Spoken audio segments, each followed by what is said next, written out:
if you designed that whole builder as a single code file, any problem with that tab file thing, or that thing, would be really hard to, you'd have to wade through thousands of lines of code.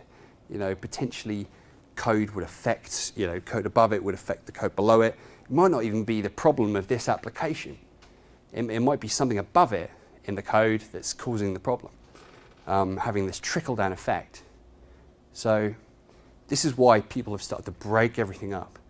If you break it up, it means you can kind of hone in on the problem really quickly. So for example, breaking it up. Now, there's two parts to the little tabby thing. There's the HTML. The HTML may look a bit weird, but so we've got, ignore that for now, but you've got divs. And you've actually got, rather than just an image or CSS, you've actually got an SVG. SVG images are used a lot now. It used to be you had to be quite careful about how you use them because a lot of browsers support them. Now, thankfully, we're in what you call, I guess, an evergreen period of browsers where most people have browsers that are constantly updated, are standards compliant, so you can kind of have the funky stuff. Facebook now doesn't work if you use it in Explorer 8, for example. To be fair, not a lot of people use it in Explorer 8 anymore, but it used to be, if you worked in web development, a real problem. When I started, way back in the day, we spent days and days and days trying to fix stuff in Internet Explorer 5 and 6. And that was a nightmare, an absolute nightmare.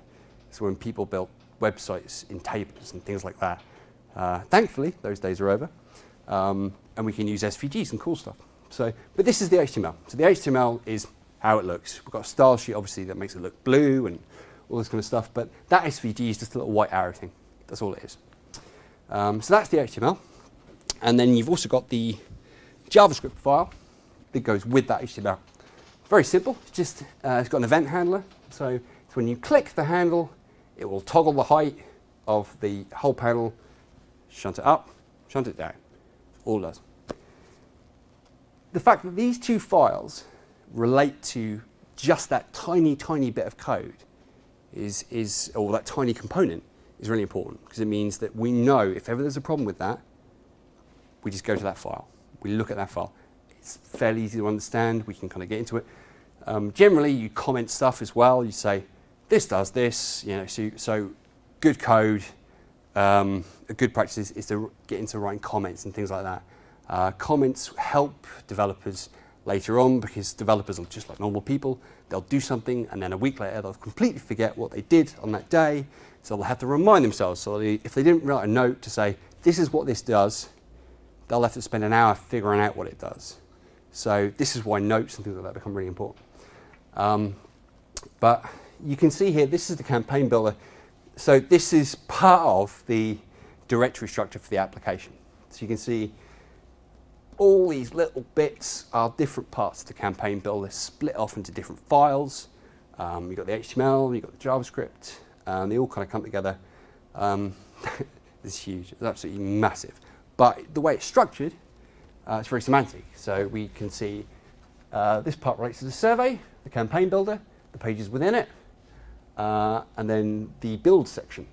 So these all that, and this relates to the distribution section, the send, the summary. So we know where to go, because we can just look at the folder and go, okay, that's the campaign builder. What are we looking for? We're looking for the handle, the little arrowy thing. So we call it panel handle.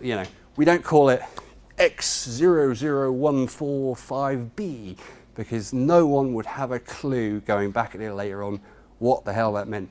So this is why it becomes really important to actually just use plain English, semantic English. Used to be an advert for Ronseal. It does exactly what it says in the tin. That was their slogan.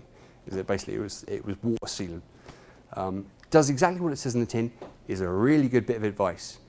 Always make everything you do in web development or anything else as easy to understand as possible, because actually, if you've got colleagues who you're working with, they will hate you if you call it really obscure things. So this is why it's really important. when sort of designing code and stuff, to just be straight about what it is.